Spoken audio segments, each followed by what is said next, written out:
Queen Elizabeth II, the longest reigning monarch in British history. Over 65 years on the throne, yet hers is a reign that nearly didn't happen. I think for Princess Elizabeth, the abdication must have been catastrophic. Driven by duty, My whole life shall be devoted to your service. she's ruled over crisis and war, Our thoughts today are with those in the South Atlantic. and dramatic social and technological change. Television has made it possible for many of you to see me in your homes on Christmas Day. She's seen over 12 prime ministers come and go. The Queen has a very sharp mind. She's endured the breakup of the empire and the creation of her beloved Commonwealth. The Queen had an instinct Of what the new Commonwealth was about. Throughout it all, she's been a steadying presence. Yet the most famous woman in the world remains mysterious.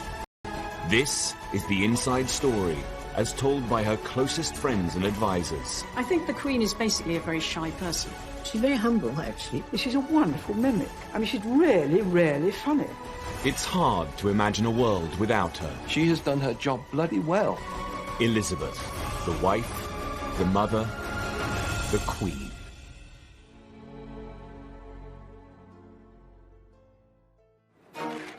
The 90s had been a very difficult decade for the Queen. She dealt with a very public backlash after the breakup of her children's marriages. It has turned out to be an annus horribilis. And following the death of Diana, public opinion was at an all-time low. The Queen was seen as out of touch, traditional and too formal. As the 21st century beckoned, the monarchy needed once again to rethink the way it related to its people. Tony Blair had swept to power in 1997. We ran for office as New Labour, we will govern as New Labour. He was the Queen's 10th Prime Minister, her youngest to date, and perhaps her most modern. And he was all too aware of the importance of her role as our monarch. The Queen regards the monarchy as a huge responsibility, and all of her life has been trying to live out this sense of duty and obligation and to make sure that the monarchy remains still relevant to people. I found her ultimately knowledgeable about issues and with this ability to kind of sense where public opinion was in a way that would have put to shame many politicians.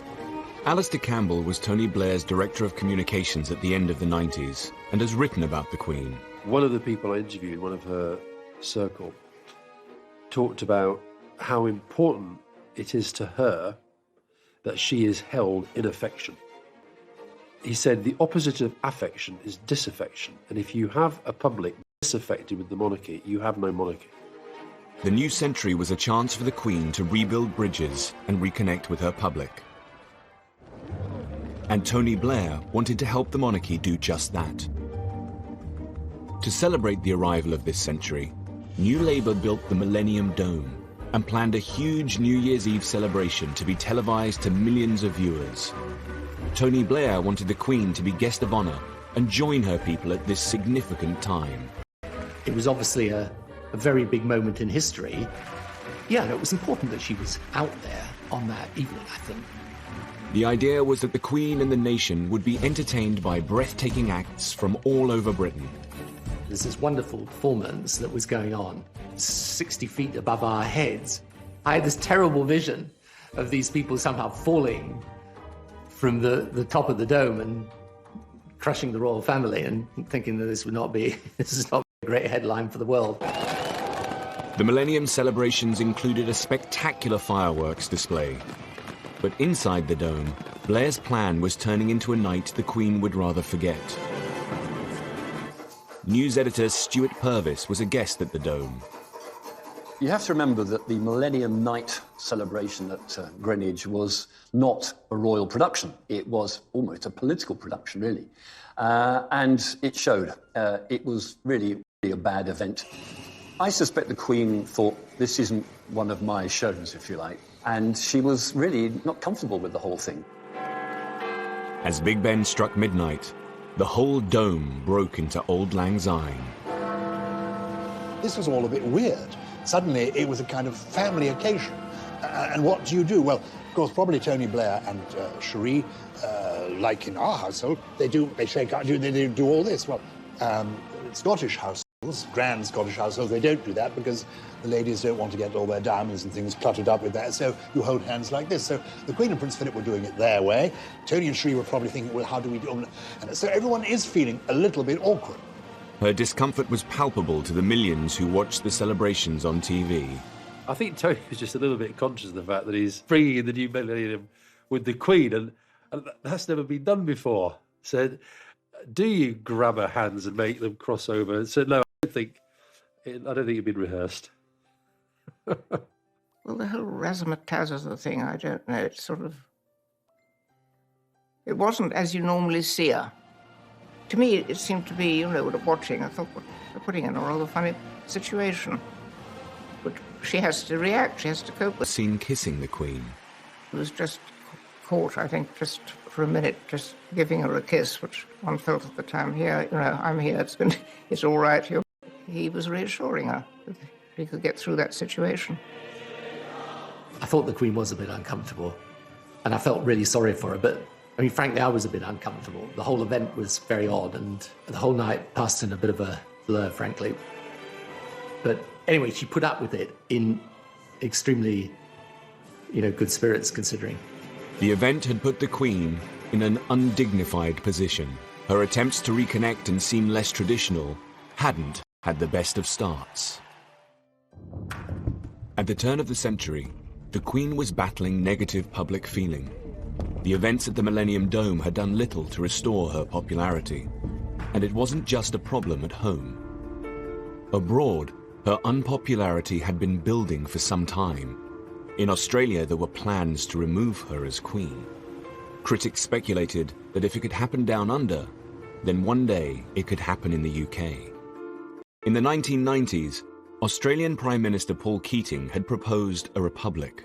It would be the intention that as a result of this committee's deliberations and the public discussion that would follow, the Australian people would be in a position to decide by referendum later in the decade whether Australia should become a republic by the year 2001. Though there's a lot of affection for the Queen in this country still, the country's outlook and aspirations can be represented by a non-Australian. When I met the Queen in Balmoral, she said, of course, I will always take the advice of Australian ministers and the Australian people. And I said, ma'am, we'd expect no less and ask for no more. As well as Australia, the Queen was the head of 16 different nations across the globe, from Canada to Jamaica, New Zealand to Papua New Guinea. If Australia became a republic, more countries could follow suit. But despite the high stakes, she was careful not to get involved in the public debate. There was an affection there. After all, Prince Charles had been to Geelong Grammar School for a term or so. I think it would be disappointing to the Queen. But on the other hand, she had really accepted that it was the decision for the Australian people to make. In 1996, Keating was replaced as Prime Minister by John Howard, a politician with monarchist sympathies. But the referendum would still go ahead as planned. I honestly do not believe Australia would be a better... And unless there's a good reason, you don't break links with your history, but even more important than that, it works. On the 6th of November 1999, Australia went to the polls. As the Queen nervously waited for the result, it looked like her 48-year rule of Australia was about to end. Well, the Queen was intensely interested in the outcome. I knew that whatever the outcome would be, she would wish Australia well and retain an interest and affection in it. When the ballots were counted, the results were a surprise to many. All 6 states had voted to keep the Queen. The country had an appointment with history, and it failed the appointment.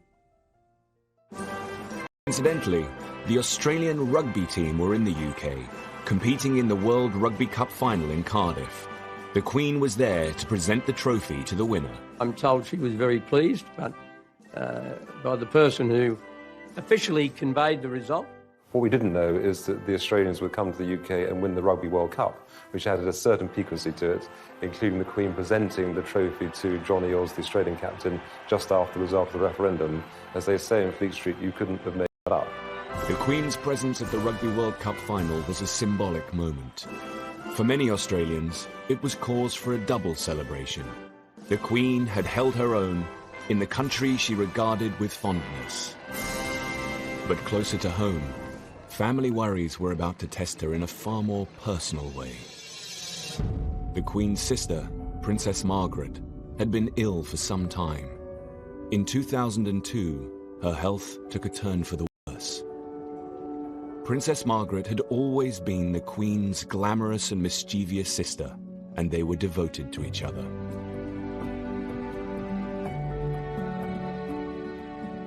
She was the companion of her childhood, and she was younger than the Queen, and they did talk a lot, more or less every day, so she was a very, very constant presence in her life. Growing up, the Queen's family had been a tight-knit unit. They called themselves Us Four. After the death of their father, two sisters became even closer, and they'd had other difficult times. In the 50s, the Queen had not been able to support her sister's relationship with divorcee Group Captain Peter Townsend. But despite this tension, they had remained close. Lady Glenconner was one of Princess Margaret's best friends and a maid of honor at the coronation.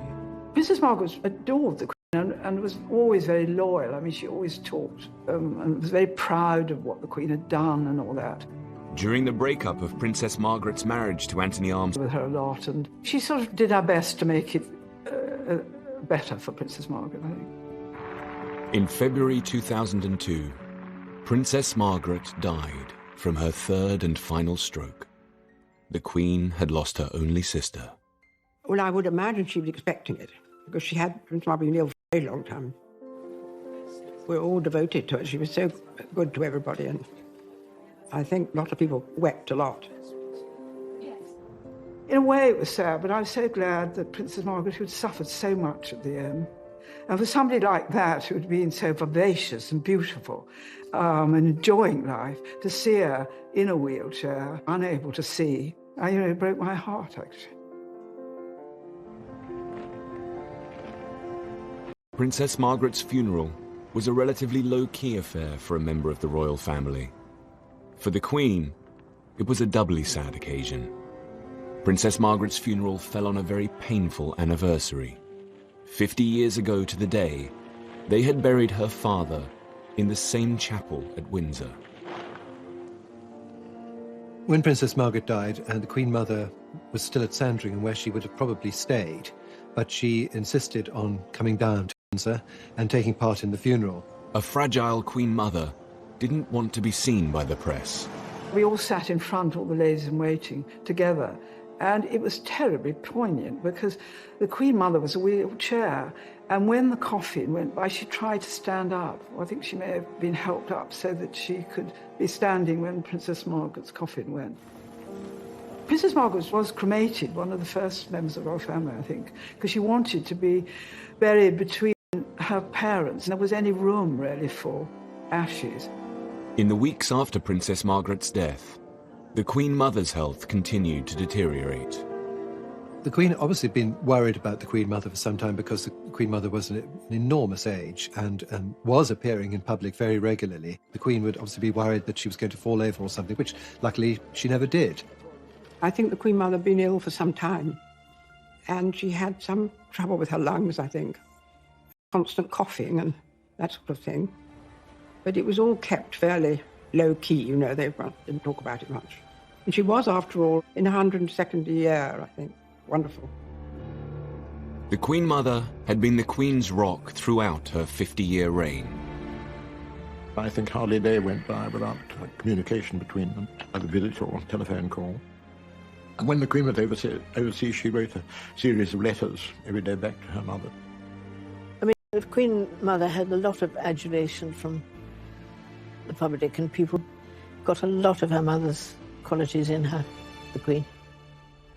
Just 6 weeks after Princess Margaret's death, on the 30th of March, the 101-year-old Queen Mother passed away. The Queen Mother, mysteriously and miraculously, waited until the one day in the year when she could have died without any inconvenience to anybody. She waited until the Queen was at Windsor, with all her family around her. The Queen was out riding and was just summoned to Royal Lodge, and as I understand it, the Queen Mother had her head perfectly all right until about 10 minutes before she died, when she just sort of basically spun away. The two women who had been closest to the Queen throughout her 50-year reign were now gone. She'd lost her mother, who was not only a friend and companion, but her mother, somebody she spoke to every day on the telephone, that she would visit regularly, that she knew and loved, and was the link also with her father, a key figure in the Queen's life. The Queen Mother's would be the first royal public funeral at Westminster Abbey since Princess Diana's in 1997. There was speculation in the newspapers that people wouldn't turn up, that, the Queen Mother, being over 100 years old, belonged to another generation, that people wouldn't remember her. In fact, people turned up in their hundreds of thousands. I mean, the country was mourning. Sir Michael Wilcox was the Queen's black rod at the time. He was her daily representative in Parliament and responsible for many ceremonial duties. After the Queen Mother's death, he organised for the coffin to be brought to Westminster Hall, where the public would come to pay their respects. Initially, when she died, and at the first coordinating meeting at Buckingham Palace, there was a sense that we should only open the lying in state for a limited period during the day. And I argued against that. I felt that the nation would turn out for the Queen, both in sympathy and to show their affection. We opened on the first morning, and within 3 hours we had a 3-mile queue. And I then said, OK, we'll keep it open 24 hours a day. It was overwhelming, and the queue went right the way out down the other side of the Thames. There were all kinds of people. There were young children, young mothers, young families, and the older generation. So you name it, and they're in that queue. Over 1 million people came to mourn the Queen Mother. It is the fairy tale Queen Mother, the mother of our sovereign. For much older people, she was the Queen during the Second World War. She represented their lifetime story. There is an outpouring of emotion that is about oneself, one's country, exemplified in the life of the person who has died. One hesitates to compare it to the emotion over Diana, but it was, after the death of Diana, swung decisively in the monarchy's favour. She's had a great life. Diana only had a short life, but she's done so much for history, she's gone through so much, and she just really puts the backbone back into Britain. She was a wonderful lady. We love him very much, and he do a lot of good for we.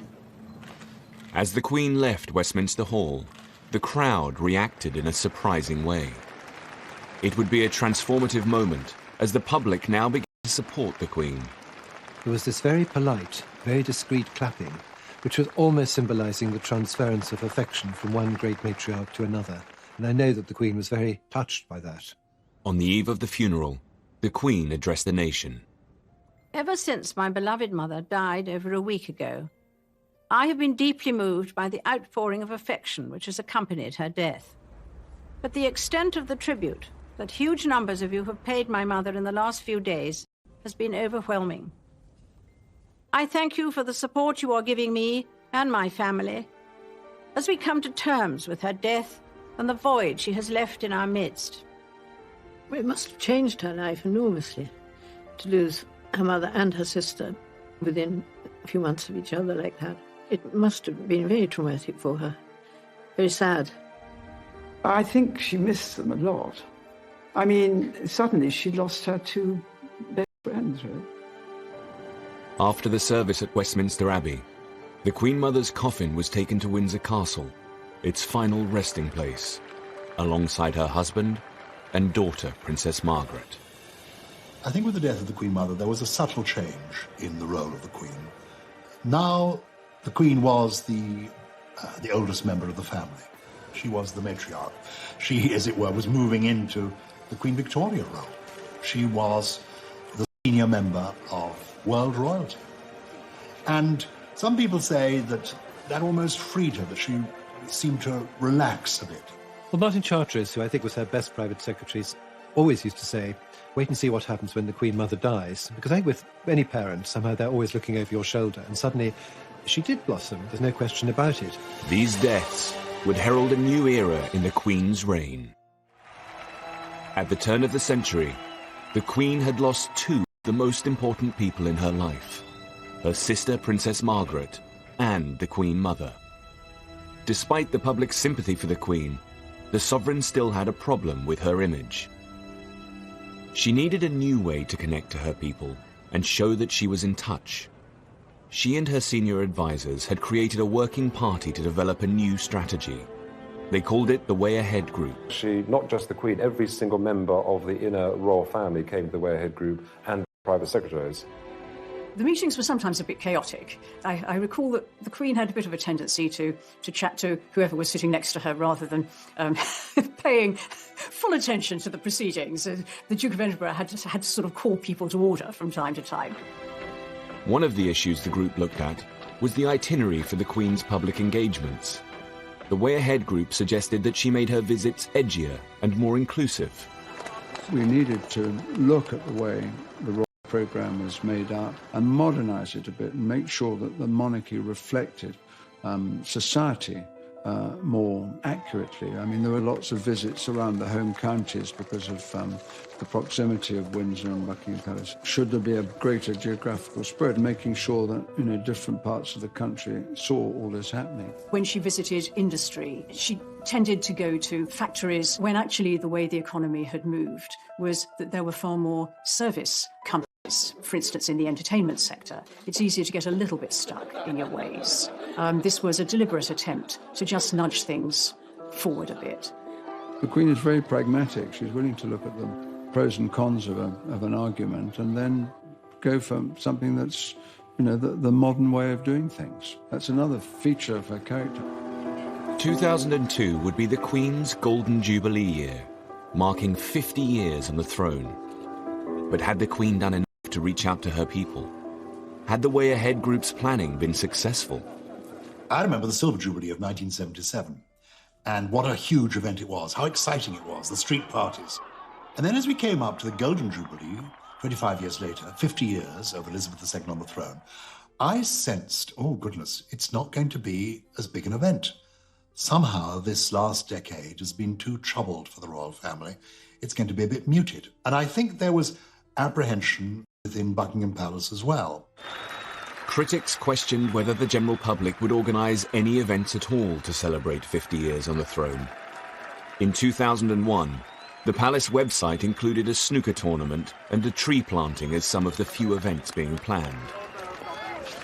The Guardian ran with the headline, "Palace plays down fear of Jubilee flop." The palace asked Lord Stirling, who had organised the Silver Jubilee, whether he could once again put together a programme of celebrations. But even he had his reservations. I said that I need about 48 hours to find out as to whether or not there will be the appetite, because so much had happened, as whether people even wanted to celebrate. Lord Stirling called his friends in big business. Get support of about close to £3 million. He now needed to get the public on side. I remember asking Murdoch and crowd how they would feel about supporting it, and Rupert in particular was hugely supportive of the Queen, etc. Rupert Murdoch's newspapers began to get behind the Golden Jubilee. The Sun tried to encourage its readers with the headline, "Have a bash for Her Madge." It would not have been sensible to have spent a lot of time saying, this is going to be the greatest event in British history. I think one of the great insights was, don't set expectations too high, and that would have come from the Queen herself, who doesn't like a fuss. The Queen's Golden Jubilee celebrations kicked off with a nationwide tour. But would the public turn out to greet her? Some were fearful that the Queen might turn up and there wouldn't be a particularly warm welcome. Or would there be a welcome at all beyond the mayor turning up and the civic dignitaries? In fact, it was a huge success.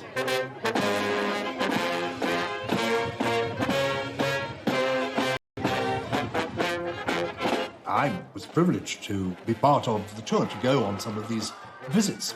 And the Queen was moved, was touched to find that so many people turned up, cheering, waving their flags.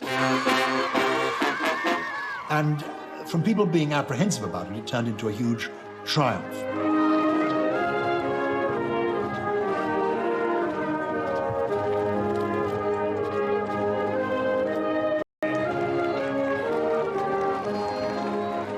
she said, "What's this?" And I said that it was a picture and I drew it for her, and she said thank you. I thought she was going to be quite nice, and she was. The Golden Jubilee was a great opportunity to put further into practice some of the initiatives that had been trialled in the previous years. So I think that was a really good year. And people were genuinely surprised that the Queen was out and about in the way that she was, visiting inner cities, disadvantaged people, showing Britain for better and also the areas that needed to have light shone on it. In her Golden Jubilee year, the Queen also visited the industrial town of Scunthorpe and her first British mosque. To engage with the Muslim community in this way was one of the most mould-breaking decisions she'd ever made, and one of the most inclusive. The idea came after 9/11, when the terrorist attack on Twin Towers, and I said to them that I need to send the letter to Her Majesty the Queen to invite her. We got a top-class mosque in London and all this area, and she decided to not go there, but decided to come in small, tiny town, North Lincolnshire, which was great. 9/11 just happened. There was a lot of from Her Majesty the Queen to come to the mosque at that time to show that doesn't matter what happened, nobody can divide us, and we are one nation and one people. And I personally really appreciate that. She took the shoes off and she came into the mosque. We were all lined up, everybody, to meet her. We were all anxious and not really prepared, but when we met Her Majesty, it was like meeting someone that we knew from our childhood. She was such a nice, down-to-earth person. Queen takes a huge interest in people when she meets them. I mean, she doesn't just shake hands and turn away. She really wants to talk to them and to know what they're doing and what their interests are. She was very interested in the history of Islam, especially the Mecca, because we had all the pictures here, you see, and she was asking about that. And I was lucky enough to give her a Quran myself, which she accepted, and I think it's still somewhere kept in a safe place, maybe in Buckingham Palace, I don't know. And she might read it. She is Queen for all of us, and it is fantastic that we made the history. Rest of my life and other people's life, it will stay with us. You know, what she did was really, she won the heart of millions of Muslims. At the start of the century, the Queen had been unpopular and out of touch. In her Golden Jubilee year, she showed that she was prepared to evolve as she met different kinds of people and went to new places. Change has become a constant.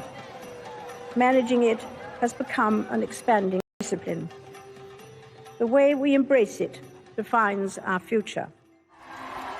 Her Jubilee Parade in June 2002 was the ultimate example of this relaunch. This was a new, more inclusive kind of monarchy. 20,000 people marched down the Mall, including firemen, circus performers, Bollywood dancers, and even Hell's Angels.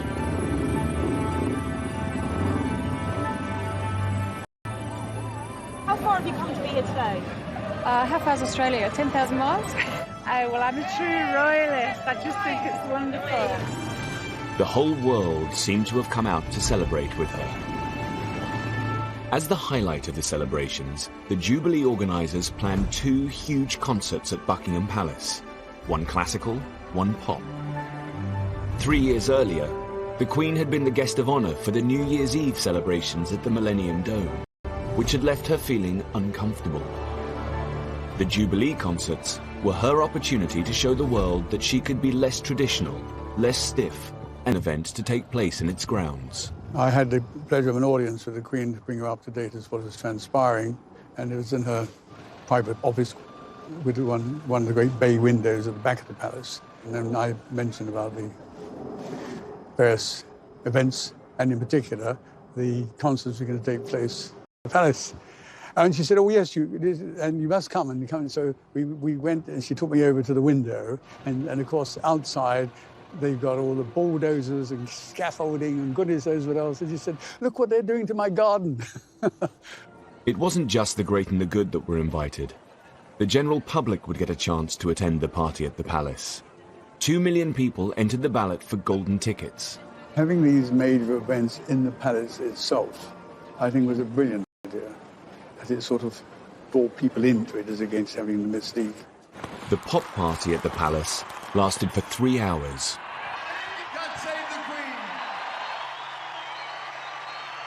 The concert's iconic moment would be Brian May from Queen on the top of Buckingham Palace.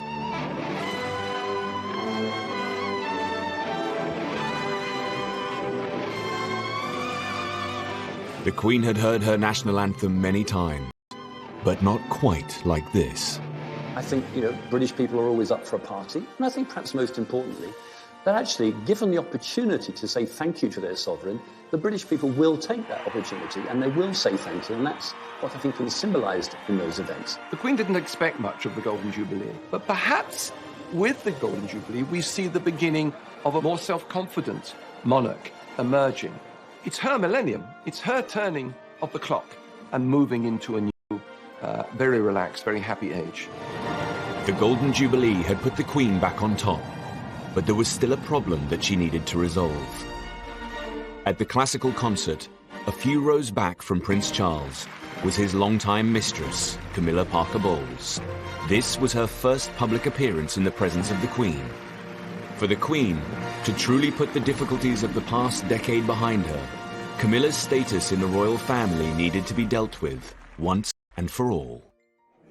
By 2005, it became clear that Prince Charles's relationship with divorcee Camilla Parker Bowles needed to be sorted out. Camilla's presence tarnished the Queen's public image.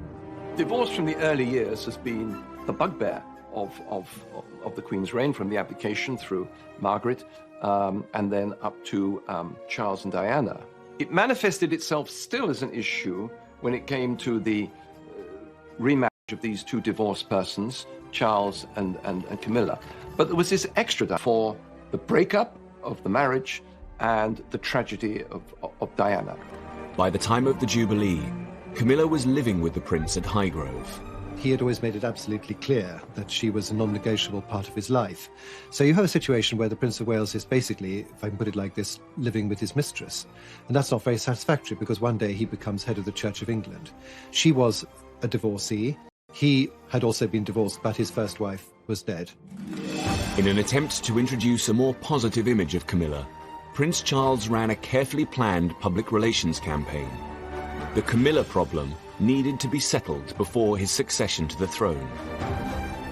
If he was going to marry her, it had to happen during the Queen's reign, and so a very well orchestrated campaign set up, which took about 2 or 3 years, at the end of which they were able to marry. The 9th of April 2005, Charles and Camilla married in Windsor Registry Office. But there was one key person who could not attend. The Queen clearly believes in being the defender of the faith, and people also forget she is the supreme governor of the Church of England. So there are certain things that she will not do because of the kind of authority God has given her. The Queen could not possibly be seen to countenance the remarriage of two divorced persons. So it was quite simple. They had to go down to a registry office in town, in Windsor, and get that side of things done, the public side, with her not involved. But it doesn't mean she will be unloving. So she would really recuse herself from those areas which, in fact, she says to herself, I am the supreme governor, but Charles, my son, a service where God's blessing and forgiveness is being asked for, I'll be there. The Queen did attend the blessing and hosted their reception at Windsor Castle. Sir Nicholas Soames was one of the wedding guests. It was a wonderful day, a huge gathering in St George's Hall. And the Queen was very, very much on parade. And she made the most charming speech. It was a special day for the Queen in more than one ways, in that it was the day of the Grand National. Brass tapped. Voice says, the Queen has an announcement to make, an important announcement. And the Queen stands there and says, yes, exciting news, everyone. Hedgehunter has won the Grand National. She used it as a metaphor and talked about Charles and Camilla and said how they'd survived Beecher's Brook, how they'd survived the chair and all the other obstacles. She said, welcome to the winner's enclosure. And to liken the struggle that they'd been through to the Grand National from the Queen really was the sign of approval. She was absolutely charming, and there was a great roar of approval. I mean, a great roar after she'd done it. It was a great day. No, gosh, I mean, what a time it has been. The marriage seemed to draw a line under the Queen's troubles. In 2006, as she approached 80, the monarch moved into a new phase. I do think the press in particular didn't see the royal family institution, the monarchy, as being a source of stories in the way that they had previously, and that made a difference. I think the country were getting used to a new generation of the royal family, and I think the fact the young princes were emerging made a huge difference. I think people began to see the Queen also not just as a mother, but as a grandmother. As the decade ended, her grandchildren began to take a more visible role in royal life. They obviously love her, and I'm sure she loves them too. And I'm sure they go to her for advice, because they couldn't have a better person to ask. I think if you asked Prince William and Prince Harry if they'd learned anything from the Queen and the Duke of Edinburgh, they would say a great deal. I know that's the case because I've heard them talk about their grandparents in terms of respect, affection, but also seeing how they do things. And if you like the style of Prince William and Prince Harry, it's because they've learned a lot from past masters at the game. As the Queen headed towards the end of the decade, she had a new confidence. I think the Queen is basically a very shy person. I've seen her stepping out of the royal train and having to gear herself up to face the crowds many times. When that challenge is overlaid with public criticism, as there was, for instance, at the time of Princess Diana's death, I think it's very hard to bear. So if instead what you're reading in the newspapers and seeing on television is broadly supportive and warm towards you, you relax in turn. And that is what's happened to some degree for the Queen. Finally, she came into her own and became in many ways a different woman, clearly at ease with herself, but she is clearly totally at ease enjoying her job, and the country is enjoying her doing it and wants her to go on doing it as long as jolly well possible. She had seen personal loss with the deaths of her mother and sister. She had seen her son and heir, Prince Charles, remarry, and she had proved her relevance to the British people. At the end of the decade, her popularity had never been so high. The world now saw a more self-assured monarch, the nation's grand. Recognize that you have to be more out there with the people in today's world, but you never forget with her that she's the Queen, and that ability to retain the aura at the same time as move with the new age, that's really what marks her out, I think. In 2012, the Queen celebrated her Diamond Jubilee, marking 60 years on the throne. She became only the second monarch in British history to reach this landmark. The first had been her great-great-grandmother, Queen Victoria. Queen Elizabeth II's reign had encountered many highs and lows in its 6 decades, but she had come through them all. Inevitably, a long life can pass by many milestones. My own is no exception.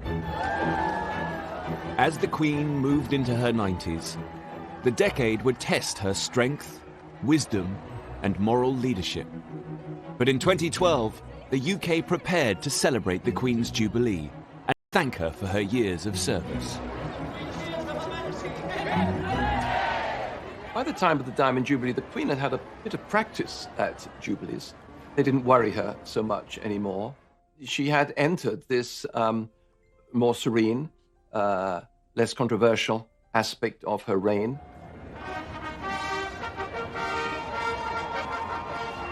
For the Queen, it was a moment of saying, I have come through it all. I have come through difficult times, the very hard times, the 70s, the 90s, and now here I am still, soaring high in popularity.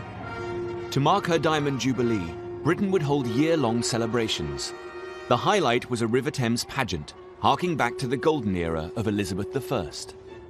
I wanted to do something wonderful on the Thames and proposed the idea for a pageant, and a pageant of the size and scale which hadn't been seen on the river for over 200, 300 years. The vision was to bring the Thames to life, magnificently with boats and music and bells and whistles. The Queen would survey a flotilla of passing boats. Over 1 million people lined the river to catch a glimpse of the Queen and her Thames pageant. Every single one of them wanted to express their pride in their nation and their patriotism to the Queen. I think that's what motivated everyone. A wonderful day. Everywhere you looked up to the high-rises, on the bridge parapets, on the riverside. Everywhere there were people shouting and cheering and waving flags. It was just the most extraordinary sight. It was wonderful. Despite the June date, it rained for most of the pageant. Specially chosen to perform in front of the Queen.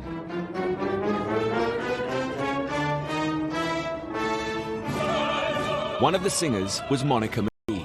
We sing Land of Hope and Glory, and then we're greeted by the royal family. And it is honestly one of the wettest weather experiences I've ever encountered. But until we actually saw the Queen, it didn't quite hit us precisely how fantastic this occasion really was. And then I don't think anyone felt wet or cold. And I think it just took on a kind of quite strange, otherworldly moment. We just think this is our job, to honour this woman and try and do our job really wonderfully for someone who's been done her job for decades.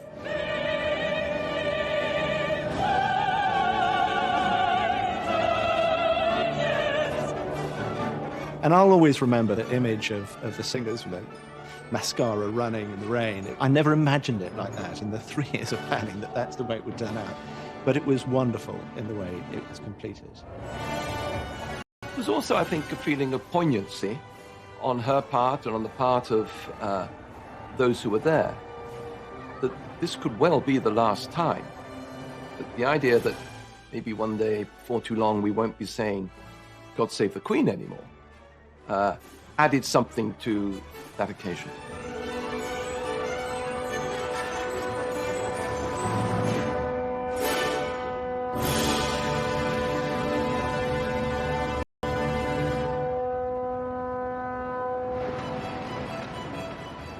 As one of the world's longest-serving sovereigns, the Queen has a unique wealth of experience to draw on. She meets more people who are experts in their field, including politicians and industry experts and people from academia, than probably anyone else around. Throughout her reign, she's received red boxes with ministerial papers and briefs from Downing Street every day. It's hard work it is when you think about the Queen every night of her life. Most people can probably go home and do what they want to do, but the red box appears every single night. As long as she's been monarch, the Queen has held a weekly audience with her Prime Minister. From Winston Churchill to Margaret Thatcher and Tony Blair. At a superficial level, she was just the Queen, listening to the Prime Minister, as it were, and exchanging different conversations with the Prime Minister. But as the time went on, in my interaction with her, I came to have a real regard for her basic judgment and perception about society, about the country, about the people of the country. All this helped to end hundreds of years of hatred against the British.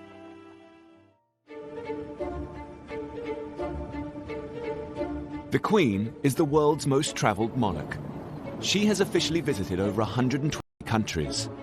But in 2011, she went to a new place, just 100 miles across the sea, the Republic of Ireland. She was always really interested in the peace process, very committed to it.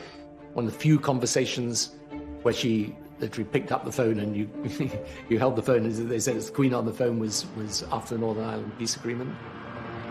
For over 100 years, British rule had been viciously contested in Ireland. Hundreds of people on both sides of the water had been killed in what came to be called the Troubles. The Queen herself suffered great personal loss. In 1979, the IRA had murdered close family members, Lord Mountbatten and his 15-year-old grandson. Known to her as Uncle Dickie, his death had been a huge shock. The Queen, I think, was genuinely fond of Mountbatten. It was a totally gratuitous, pointless murder. To honour this great loss, he had been given a funeral at Westminster Abbey. But I think the depth of feeling is so terrible at that time. You know, with the IRA and what they'd done, and how do you forgive, you know? But you have to move forward best you can. The Queen's visit to Ireland would be an extraordinary moment of diplomacy and would test her personal strength. The truth of it is that it had to be right from the Irish perspective. You know, there's a long history. Some of that history has been bloody and brutal, and it's a moment you've got to choose very carefully when the Queen, I mean, the symbol of Britain, comes to visit the Republic. It was the Queen's, obviously the Queen's own idea that she should go to Ireland, and probably had wanted to for some time. I remember thinking, you know, just hope everything's going to be all right. The visit witnessed one of the country's largest security operations. Mary McAleese was the President of Ireland, who hosted the Queen's stay. I can tell you that when we invited Her Majesty the Queen to come to Ireland, there were a lot of people who were not happy. I got the letters. We knew that there would have been people who would not have wished her well. So yes, security was massive. On her first day, the Queen went to Dublin's Garden of Remembrance, a site that commemorates the Irish. Now, here was the Queen, paying her respects. She laid a wreath, she stepped back, and she did something that nobody really expected. It's a simple thing. She inclined her head. In that gesture, you could almost hear the softening of the arteries of resentment, the softening of the anger, the winning over of people. Her speech at the state dinner in Dublin Castle stunned all of the guests. The very first words she used, to everybody's surprise, were 5 Irish words.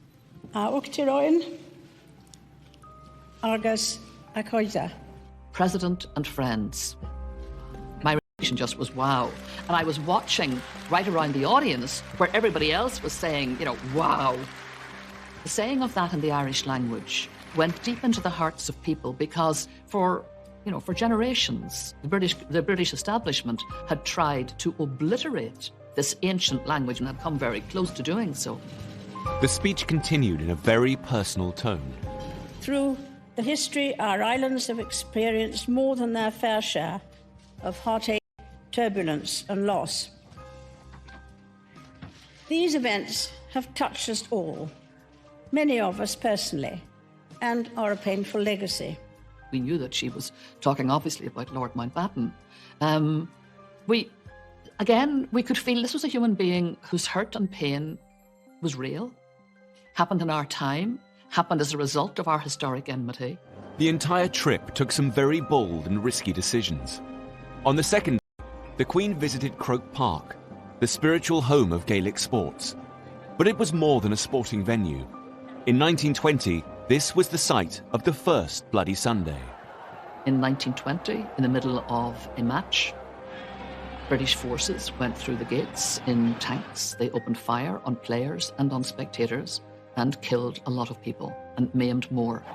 It became a moment of utter rage for Ireland that fueled the ongoing historic resentment. The president of the Gaelic Athletic Association, Christy Cooney, took the Queen to where the massacre happened. I'm sure her people had explained to her exactly what Croke Park meant. I'm sure she was aware of Bloody Sunday, and she would have known the environment she was coming into. My memory of her walking onto the pitch and Christy Cooney saying to her, you know, this is where British troops came in and killed 14 people on Bloody Sunday. And I can still remember a voice that was breaking with real heartache. And she just said, I know, I know. I just thought she carried it off extremely well. The Queen's empathy had helped her forge a new relationship with Ireland in a way that no other British statesman could have done. It's a sort of healing process in her presence, I think. And that is for her enormous capacity to bring people together, probably wouldn't normally want to get on particularly well. The visit was a huge success and brought Ireland and Britain closer together. The Queen would take the peace process a step further a year later in a previously unimaginable act. In 2012, she flew to a charity event in Belfast, where she met with Deputy First Minister for Northern Ireland and former IRA commander, Martin McGuinness. Simple handshake between the head of the British state and a former IRA commander. To be prepared to reach out and shake the hand of the people who, has been responsible for the death of someone who was very close to her. She was prepared to overcome all of that legacy, all of that history, and in the interests of peace, to reach out and do it in a genuine way. The signal of that handshake was worth millions of words. For both sides in the equation, there would have been considerable difficulties. You can imagine the kind of pressures on both. And yet, both of them are leaders. And that's what leaders are called to do, to push out into the deep, to do the difficult thing, to do the courageous thing, to do the risky thing. I mean, what a gesture. If you can do that, I think most people could do a lot more than they do to make things better.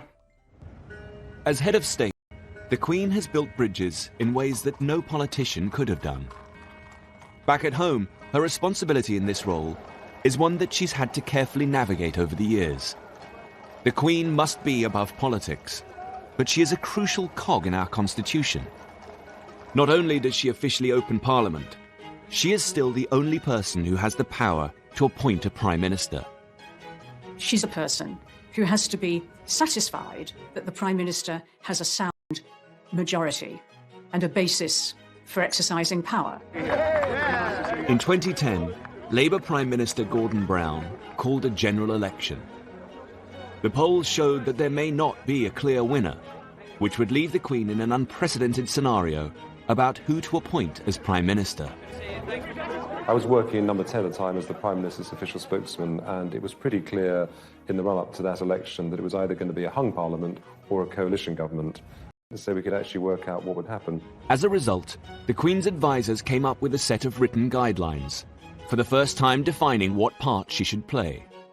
The Cabinet Manual does make absolutely clear that the Queen has no role other than a formal role in appointing the Prime Minister.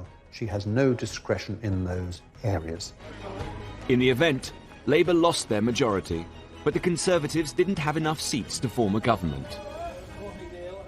With the outcome of the general election, we find ourselves in a position unknown to this generation of political leaders. As talks got underway for a coalition government, the Liberal Democrats, led by Nick Clegg, were courted by both the Conservatives and Labour.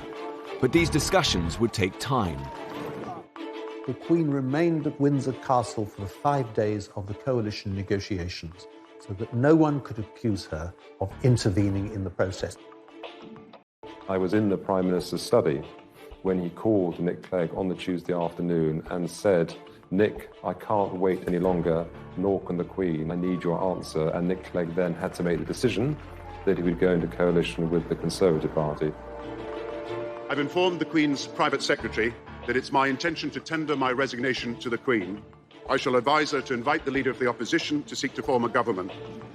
For his final trip to the palace, Gordon Brown took his wife and 2 small sons as Labour bowed out of power.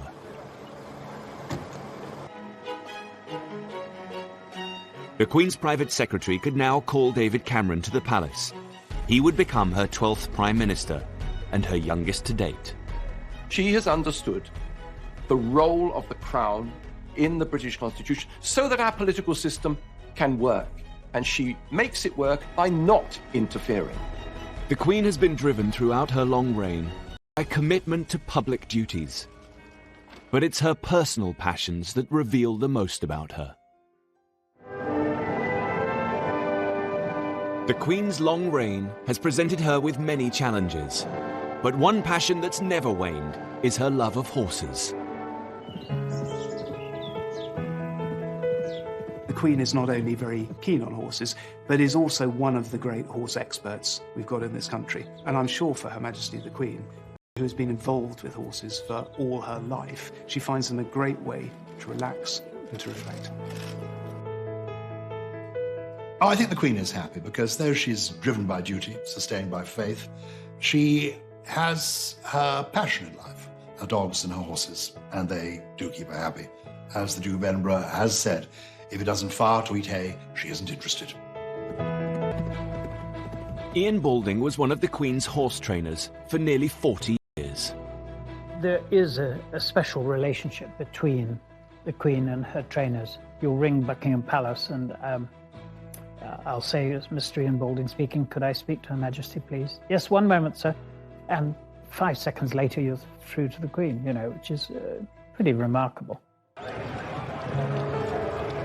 I've been with Her Majesty on race days, and if you happen to have a winner when she's there, that is the ultra moment. Bear in mind, she has bred all these horses herself, so she knows their mothers and their grandmothers and their great-grandmothers. And I remember a lovely horse we had for her, a colt called Magna Carta, who won at Royal Ascot. He won the Ascot Stakes. The Queen learnt to ride as a young child and has continued into her 90s. I'd read in the papers that the Queen had stopped riding. And I knew that she loved riding every day, and I thought, oh, how sad. And I wrote to her saying, ma'am, I'm so sorry to hear you've given up riding. Anyway, I had a letter back in the post the next day, literally saying, that's absolute rubbish. I haven't stopped riding at all. The Queen's personal life is closely guarded, particularly in one of her favourite places, Scotland. She is descended from the Kings of Scotland and spends every summer at her home in Balmoral. It is a magical place because it's so timeless. And the dogs are there, the children can be there, friends are there, and there you are, the castle's their home.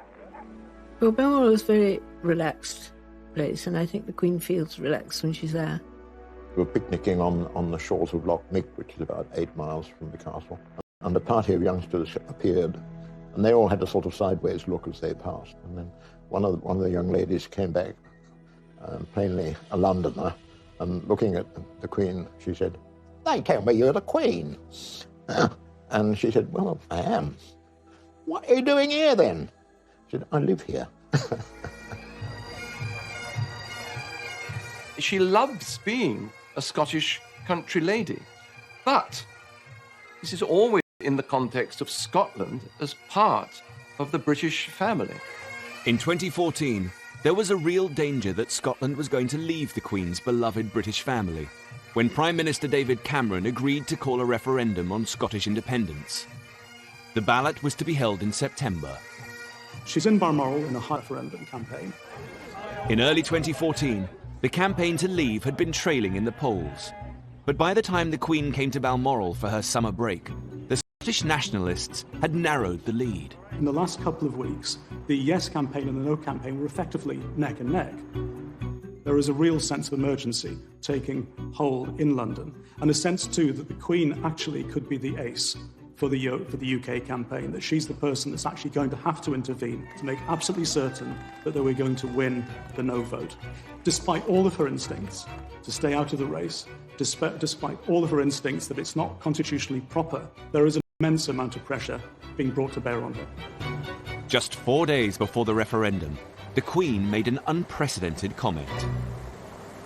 Veteran reporter Jim Lawson was as usual covering her Balmoral stay. We were in a normal place, corralled outside the church grounds. After about half an hour, the policeman came down and said, "Would you like to come up to the church?" That was unheard of, you know. We actually wondered what was going on. And I thought, I wonder if she's going to approach the crowd. As she did, one of the bystanders mentioned the referendum. The Queen said, "Well, I hope people will think very carefully about the future." The bystander was happy to tell Jim the Queen's comment, but curiously wouldn't give him their details. If the Queen talks to someone, they're always delighted to tell you, but not this time. Some wondered whether the bystander had been planted in the crowd. Others thought it was just a chance comment. Either way, the newspapers needed to corroborate the story with Buckingham Palace. The palace didn't confirm it, but more importantly, they didn't deny it. We knew we were onto some story there.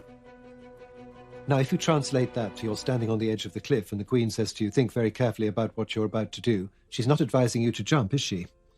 Newspaper editor Severin Carrel felt the comment was the result of a lot of thought. One could read it either way. And as in that sense, it was very, very carefully written, very cleverly written. But we realised that the Queen had made a quite deliberate and quite carefully drafted interjection. She had intervened into the referendum campaign. On Thursday, the 18th of September 2014, Scotland went to the polls. The majority of the people voting have voted no to the referendum question. I have worked so hard to save Scotland because I'm a proud Scot and I'm a proud Brit. Ladies and gentlemen, I think that's been a pretty fair kick of the ball. For now, the Queen's United Kingdom was intact. But this wouldn't be the last time that her position would be used in politicians' arguments. In 2016, the question was to leave or remain in the European Union. On Monday, I will commence the process set out under our Referendum Act, and I will go to Parliament and propose that the British people decide our future in Europe. In the charged atmosphere of the EU debate, it was perhaps inevitable that someone would try to involve the Queen in their argument. Thomas Newton Dunn is political editor of The Sun. He was tipped off about a conversation between the Queen and European Union supporter Nick Clegg. Well, I was told a most fascinating story by an impeccable source of an extraordinary row during a lunch she held in Windsor Castle. And so this is going back 2011, 2012 now. They ended up discussing Europe. The Queen ended up getting into quite a lively dust-up with the Deputy Prime Minister, who was a very strong pro-European politician. The Queen was putting forward some very strong views on the future shape of Europe and the direction which Europe was going in. The Sun wasn't only planning to report the alleged conversation, but to boost it by quoting prominent Brexiteers. This led to their infamous headline. Queen backs Brexit came from ringing up a couple of Tory MPs to find out what they thought about it, and some of the very passionate Brexiteer MPs leaped on the suggestion that the Queen might be pretty Eurosceptic to say, well, in which case, that must mean she backs Brexit. But very closely written underneath was bombshell claim, because of course it was these MPs' claim she must back Brexit rather than ours. When Downing Street found out that The Sun was going to run with the headline, they began to investigate the source of the story. So when I first saw the Queen backs Brexit headline, I wanted to see very quickly, well, what was this based on? And it seemed to be at a lunch that had been many years before. How could she back something several years before when it wasn't even a term that was invented or even something that was seen as a particular possibility? Nick Clegg strongly denied the story. I think it's appalling that people who want to drag the United Kingdom out of the European Union now want to drag the Queen into the European referendum debate. And as for the Sun story, it's nonsense. It is not true. I couldn't be clearer than that. The palace thought that the headline was misleading and immediately lodged a complaint to the Independent Press Standards Organisation. At the time, the palace said they were extremely angry, and the Queen is never to be dragged into politics, and they're now going to put a stop to it by making a formal complaint. They wanted to draw a line in the sand and to extricate the Queen from any more political rows. Ipso upheld the complaint, saying the headline went further than the claim about what the Queen might think. The Sun was forced to print its ruling, but by then, the whole story had fueled the Brexit debate. I don't know that you could necessarily say that it persuaded people to vote for Brexit, but I think it was certainly another tick in the column of people who wanted to leave the EU. We know political opinions, but in public, in terms of aura, she exudes impartiality. She exudes being what a constitutional monarch should be, above politics, above opinion. As head of state, the Queen has battled to stay out of politics, but at times needs to be at the forefront of Britain's national events and disasters. In 2017, the world woke up to one of the most shocking tragedies of recent times, the Grenfell Tower fire. Where the fire was now spreading, people were reaching out from the front window, trying to grasp a bit of fresh air, trying to breathe. It looked like they were struggling. It was harrowing, torturing screams for help. It was like a horror movie. When the fire got to its peak point, I could actually hear a man screaming, and then all of a sudden the screaming just stopped. In the past, the Queen has been criticised for her slow response. In the 60s, she waited 8 days before visiting the victims of the Aberfan disaster, an accident in a Welsh mining town which claimed the lives of 28 adults and 118 children. It was a sort of lesson, as all, that you have the need to show sympathy and to be there on the spot, which I think people craved from her. In her later reign, she's made sure that she makes a rapid response.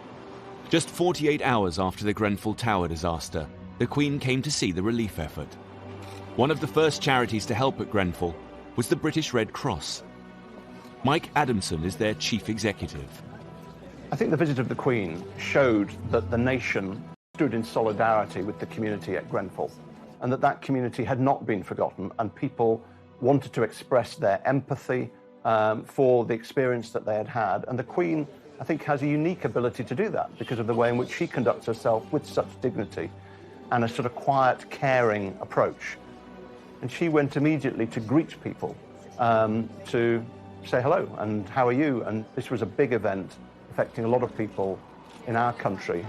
She showed her sympathy and empathy and tried to reach out and wanted to be there to help. It was very moving. It's actually bringing tears to my eyes. To see her here, it shows that she is sincere and she truly cares. She looked at me directly in my eyes and I could see that she cared. Thank you for coming. The Queen's entire reign has presented her with many difficult moments. But the 2010s also held happier times for the 90-year-old monarch, as a new generation of royals came to the forefront to support her. 11. The Queen prepared to host one of the most iconic royal events of her reign. Her grandson and second in line to the throne, Prince William, married his university sweetheart, Catherine Middleton.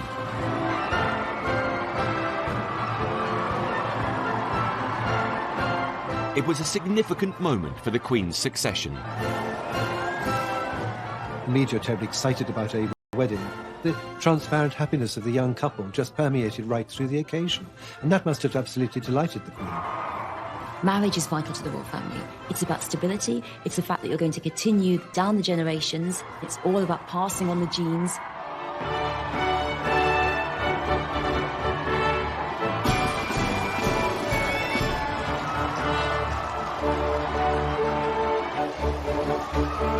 Billions around the world tuned in for Kate and William's wedding. The popularity of the Queen and her family had never been so high. Not very long after that arrives Prince George, and so she then has her 3 heirs in direct succession. You have to go right back to Queen Victoria to find that situation. With Prince Harry marrying Meghan Markle, the dynasty is more secure than ever. The Queen has a very special relationship with all her grandchildren, particularly Prince William. It was the Queen herself who gave Prince William his constitutional history lessons. And when he becomes king, it is in her constitutional style that he proposes to reign. I think the Queen and her grandchildren are all very close, and she takes great interest in them.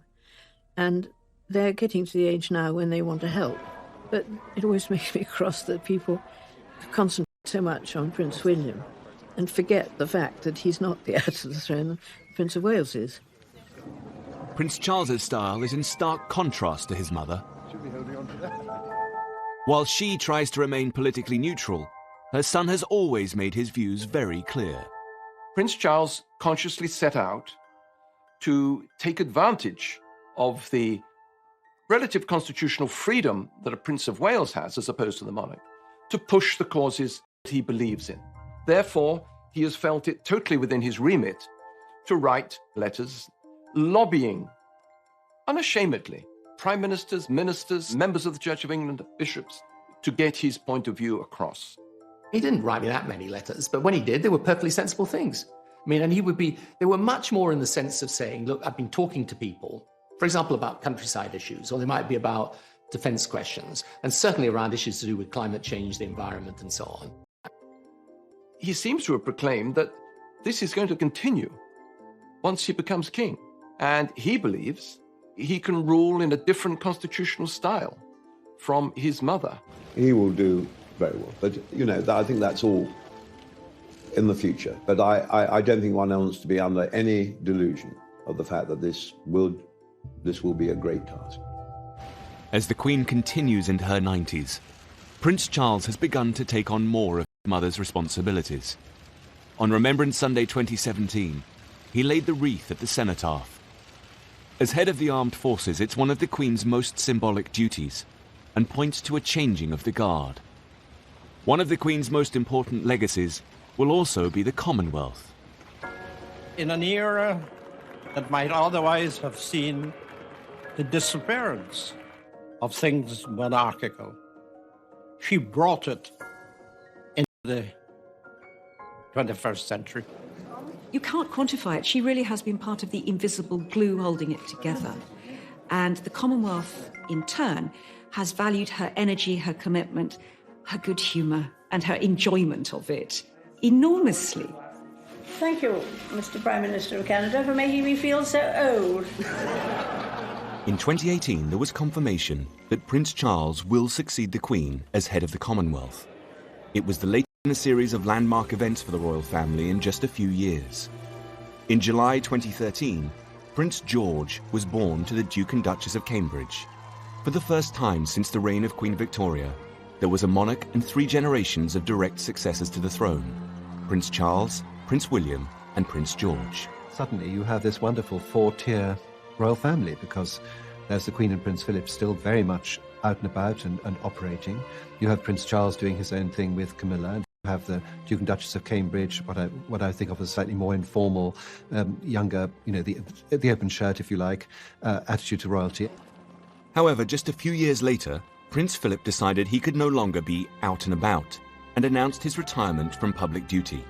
In 2017, then 96 years old, he took the salute at Buckingham Palace as Captain General of the Royal Marines, his final solo public engagement after 65 years of service. Over the course of a life that has spanned more than 9 decades, the Queen's history has been our history. She has been the only monarch that most of us have ever known. She has breathed new life into the monarchy. Can you imagine the Georges deciding that they had to open up Buckingham Palace? Can you imagine Victoria doing walkabouts? Historians of the future will look periods in the history of the monarchy. She has been the very essence of what a constitutional monarch should be, a lesson, not just to Britain, but to the world as a whole. That here in the 21st century, a monarchy can work. We don't think of inherited privilege when we think of Elizabeth II. We think of a woman who's done her job bloody well. Britain's longest-serving monarch has seen a time of unprecedented change. She's transformed from shy Lilibet to head of the nation and a world leader. She's also had a very interesting time. I mean, she's met over the years everybody, from Mandela to all the American presidents, you know. I think that she has enjoyed being Queen.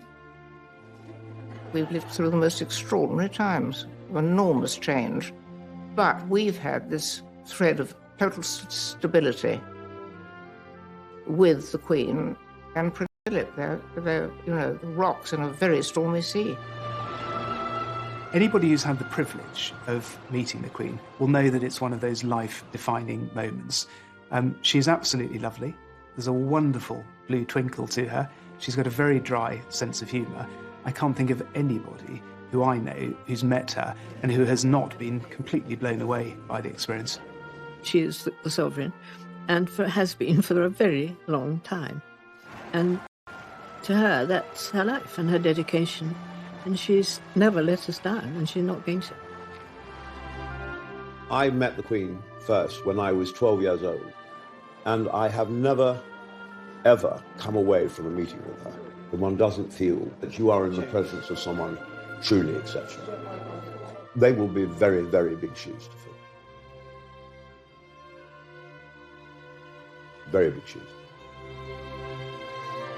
Queen Elizabeth II has steered her family through times of incredible happiness and crippling grief and loss. Her monarchy has been through crises, but she has managed to adapt and modernize. She's brought a special brand of magic to the House of Windsor. She's a woman driven by her duty to serve the British and Commonwealth peoples. Hers has been a remarkable reign, and she will always be our Queen. Good night, and good luck to you all. Good luck to you all. Good luck to you all.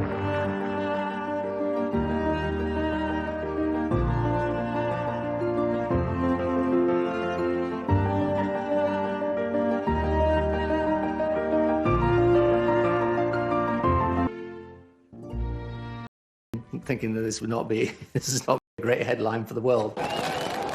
The Millennium celebrations included a spectacular fireworks display. But inside the dome, Blair's plan was turning into a night the Queen would rather forget.